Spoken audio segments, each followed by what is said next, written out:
Bonjour à tous, on va parler VTT aujourd'hui avec Samuel Michel. Bonjour. Bonjour. Vous êtes l'un des moniteurs du syndicat des moniteurs de Samoin. VTT donc au sens large, électrique et musculaire comme on dit maintenant. Voilà, ouais.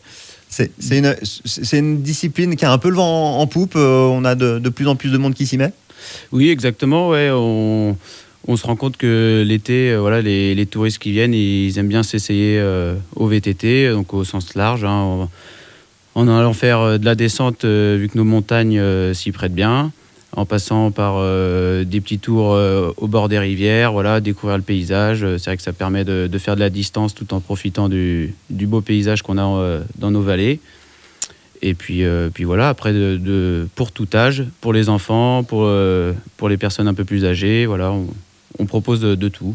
Ouais, on peut faire de la balade, on peut faire des trucs un peu plus sportifs, on peut faire de l'initiation, on peut faire de la découverte aussi du patrimoine. Vous faites un petit peu de visite guidée aussi ? Oui, exactement. Oui, on a une guide du coup sur Samoin avec qui on réalise des sorties qui nous permet de présenter tout le patrimoine. On passe, on visite les chapelles, les lieux authentiques. Elle nous raconte l'histoire de l'agriculture en montagne sur les siècles passés, tout ce qui est intéressant sur l'histoire de nos montagnes dans les Alpes et tout ça pour nous ramener au présent et ça nous permet de voir tous ces beaux villages. Pour les plus casse-cou, il y a aussi des versions un peu plus sportives. Voilà, exactement.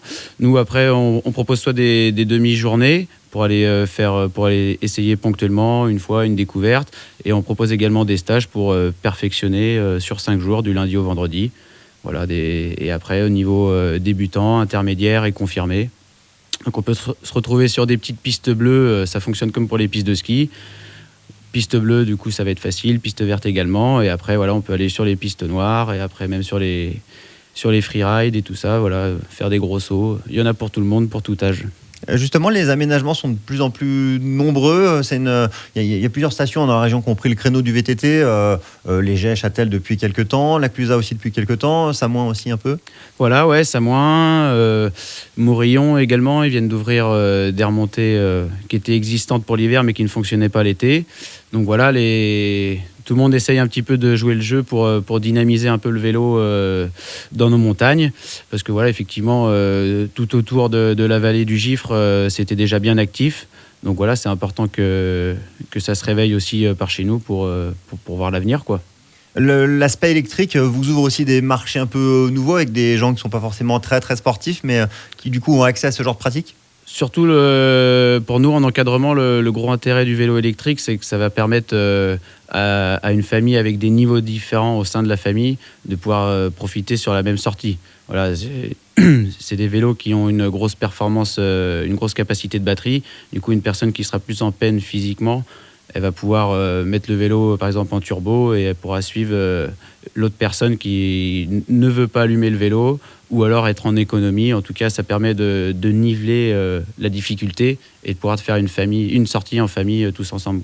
Les enfants, à partir de quel âge on commence le VTT ?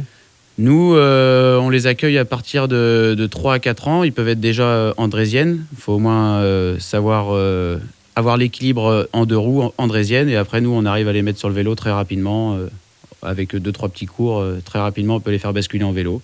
Et après, là, il n'y a pas de limite d'âge. Jusqu'à 80 ans, tant qu'on est en forme, on peut venir profiter du vélo au bord de rivière sans problème. L'aspect formation est important. Ça s'apprend à bien rouler sur les sentiers. Il y a un aspect préservation de l'environnement aussi. Oui, exactement.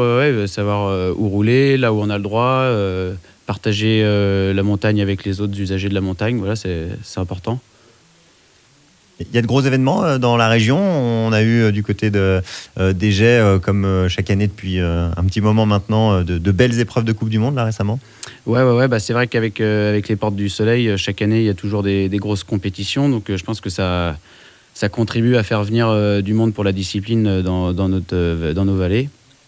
Et c'est loin d'être fini, quoi. Ouais. Il y avait déjà eu aussi une Coupe du Monde d'enduro sur Samoin il y a quelques années. Maintenant, il y a peut-être 8 ans. Donc en espérant qu'il y ait encore des épreuves qui s'organisent dans le futur. Il y a les JO aussi qui arrivent là. Là aussi, on voit un engouement assez important. Effectivement, c'est sûr que on le voit bien, le touriste qui vient en montagne faire du vélo, c'est aussi beaucoup de gens qui pratiquent le cross-country en plaine, le vélo de route, tout ça. Donc, c'est des gens qui sont très boostés par ça. Et du coup, effectivement, ça provoque de l'engouement pour cette discipline. D'un point de vue touristique, alors bon, il y a forcément des grands pics dans l'année, mais est-ce que ça permet de lisser? On peut faire du VTT finalement un peu tout le temps, l'été et l'hiver, et puis l'intersaison, c'est pas mal aussi? Oui, tout à fait. Surtout nous, dans la vallée du Gifre, on a des villages qui sont plutôt bas. Voilà, Samoin, ça va être à 700 mètres. Et du coup, ça nous permet en fait de pouvoir faire du vélo toute l'année. Et après, on varie en fonction des expositions, des versants et tout ça. On peut aller côte au sud en février à 600 ou 700 mètres, il n'y a pas de souci. On peut pratiquer le vélo, à part de temps en temps quand il y a la neige. Mais en tout cas, c'est vraiment propice. Notre vallée, elle est quand même vraiment propice à faire du vélo toute l'année, quoi. On peut, à partir du mois de mai, on va pouvoir monter à 1006. Il y aura déjà plus la neige. Et voilà, on peut adapter sans problème. Et qui sait, à l'avenir, peut-être qu'on pourra prendre les remontées mécaniques pour pouvoir aller profiter du VTT même en hiver, tant qu'il n'y a pas la neige, voilà, qu'il y ait tout le temps la pratique du vélo. Et après, on jouera en fonction des conditions sur le terrain. On adaptera. Et sur la neige, justement? Ça marche aussi, ouais. On a déjà encadré ça plusieurs fois, en fat bike, avec des vélos avec des gros pneus sous-gonflés, ce qui nous permet de rouler sur la neige. Et c'est vrai que les touristes sont très, très contents de découvrir ça. Ça permet de voir beaucoup de paysages et de les voir aussi d'une manière beaucoup plus calme. Ça permet de vraiment découvrir la nature, un peu comme une sortie en raquette.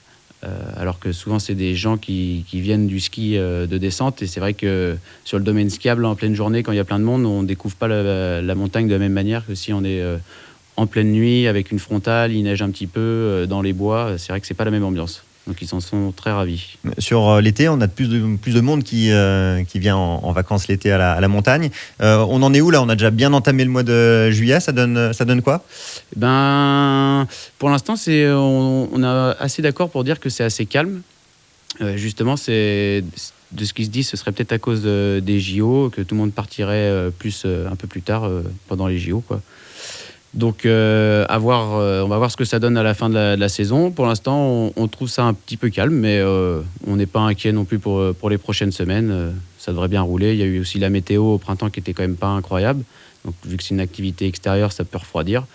Mais on n'est pas inquiet pour la suite. Et justement, la météo, il a beaucoup plu. Ça change quelque chose en termes de conditions de sécurité. Il faut vous adapter, j'imagine. Le terrain est quand même oui, exactement. On adapte nos parcours à chaque fois en fonction des conditions. Hein. Ça, c'est sûr, c'est évident. Après, voilà, c'est plus quand il pleut comme ça tout le temps. On va dire qu'on s'amuse toujours dans la forêt et tout ça, mais c'est vrai que ça demande une plus forte implication dans la discipline parce qu'on revient tout le temps plein de boue et tout ça. Ça demande plus d'entretien des vélos, plus de nettoyage et tout ça, mais ça reste fun quand même. Pour terminer sur la sécurité, quel équipement pour partir faire du VTT? Faut adapter en fonction du type de sortie. Si on fait la sortie descente, effectivement, voilà, un casque intégral, un gilet de protection avec dorsale, coudière et plastron. Et puis après, des genouillères et des protèges tibia. Et avec ça, déjà, on sera pas mal pour aller faire de la descente. Et après, si c'est une petite sortie en bord de rivière, au bord du Gifre, par exemple en vélo électrique, un bon casque en bon état, qui n'est pas trop vieux, ça sera très bien.